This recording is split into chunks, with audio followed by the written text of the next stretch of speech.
Hi everyone, and welcome back to the Burnt Brass Homestead channel. This is a video of me canning some of the potatoes we harvested from the garden several weeks ago. Please check out that video if you haven't already done so. Here I have some measuring spoons for the citric acid and salt, the lid magnet to lift the lids out of the warm water, the jar lifter to transfer jars to and from the canner, and a ladle to cover the potatoes with hot water once they are packed in the jars. To can the potatoes, I use 3 pots full of water. This first pot is to warm the seals around the lids, which is no longer a necessary step in the canning process. The second pot is the hot water that I will pour over the potatoes. And this third pot is to blanch the potatoes to remove some of the starch before they are canned. And this is the unrefined salt I will be using to put in the jars.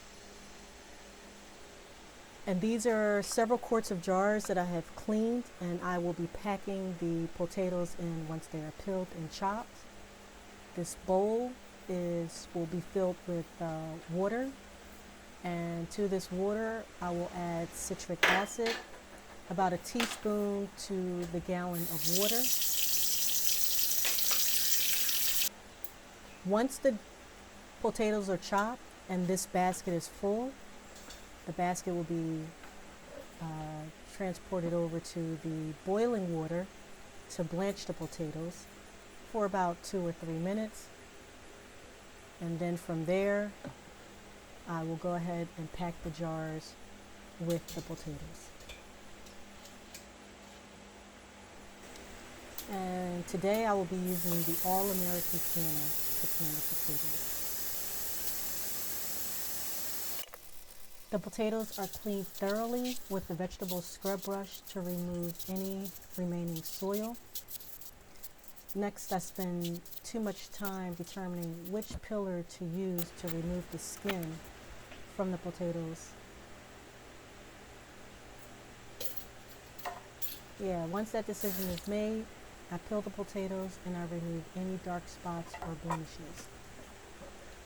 From there, I move the potatoes to the chopping board and cube the potato into roughly 1-inch squares. From here, I put the potato in the basket, but for some odd reason, my screen has turned black and I have no idea why. I tried to fix it, but it didn't work, so I apologize. Okay, we got the video back. So as you can see, I did add the potato that I previously chopped to the basket, and here I am chopping another potato, going through the same process of peeling, removing any blemishes, chopping the potato, and adding it to the basket. I continue these steps until the basket is full. So I just want to note that although I did soak the potatoes in the citric acid solution, I cut one potato and set it aside for the duration of this process, which was about 45 minutes. And there was no difference in appearance in regards to the color. So I guess it depends on the fruit or vegetable. For example, the enzymes in the apple and eggplant reacts to oxygen relatively quickly, causing them to brown, but not so much in things like potatoes.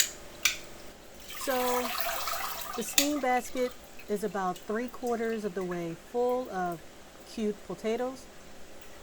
So now I'm just going to shake some of the excess water off and transfer the steam basket over to the larger pot, dripping water along the way. And I'm going to lower this slowly into the pot so it doesn't overflow onto the stove, and boil the potatoes 2 to 3 minutes depending on the size of the cut. In this case, about 2 minutes to remove some of the excess starch from the potatoes. And just to note, some potatoes do have more starch than others. Now it's time to pack the jars with as much of the potatoes as possible. To do that, I am gently patting the side of the jars to get the potatoes to settle. I then add more potatoes, leaving 1-inch headspace. I normally skip this step, but here I add 1 teaspoon of salt for taste. and this is because it's a quart jar. The salt in this case is not to preserve the potatoes.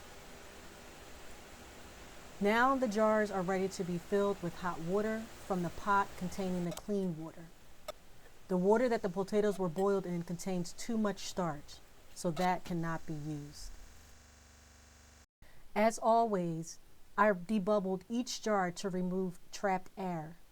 In some cases, I had to add a bit more water to some of the jars after debubbling. This vinegar water solution is used to clean the rim of the jars. I then add the canning lid and ring to each jar. The rings are tightened just enough to be snug, what some would call finger tight, and place each jar in the canner. I continue this process until the canner is either full or I run out of potatoes or whatever it is I'm canning. This is an all-American canner which fits 14 quart-sized jars. Here I process enough potatoes to fill 12 jars. The remaining potatoes are stored in a cool, dark place, but are actively being eaten on a weekly basis. Here I wipe the rim of the canner so that the lid does not stick to the pot at the end of the canning process.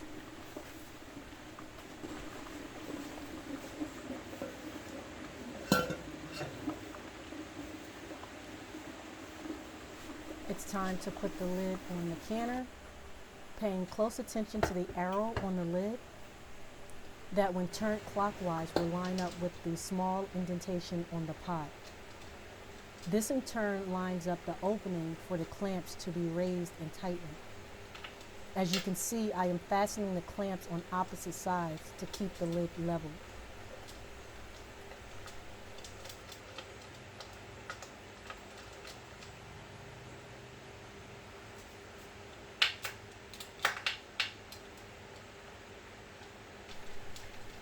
There is about 3 inches of water in the canner that is already hot. I turn the burner on high and allow the vent to release a steady flow of steam for about 10 minutes to remove any trapped air. Afterwards, the weight is added to stop the venting. For this canner in my elevation, which is within 1,000 feet, I use the 10-pound side of weight, and the potatoes are processed for 40 minutes. Here you can see the pressure gauge, and now it's reached about 10 psi. After the potatoes are processed for the 40 minutes, I turn the stove off and allow the pressure to drop to 0. Afterwards, I remove the weight from the canner. Be careful as it may still be hot. Then I untighten the clamps the same way they were tightened to lock the lid. They're untightened opposite sides at the same time. It's important when you remove the lid that you open it away from your face. That way the steam will escape and not burn you. The absolute best part of the canning process is seeing the finished product and listening as the jars begin to pop, indicating a successful seal. The jars are removed from the canner and placed on a towel to mitigate cracking. The jars are left for 24 hours to cool. The rings are then removed the following day, and the jars are wiped down to remove any food particles. And the lids are labeled to identify the contents of the jar and pack date.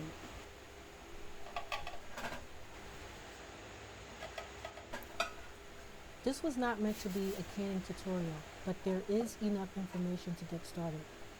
I will do a more in-depth canning tutorial in a future video. However, if you are serious or curious about canning, I recommend getting one of the many ball canning books, as well as visiting the National Center for Home Food Preservation website.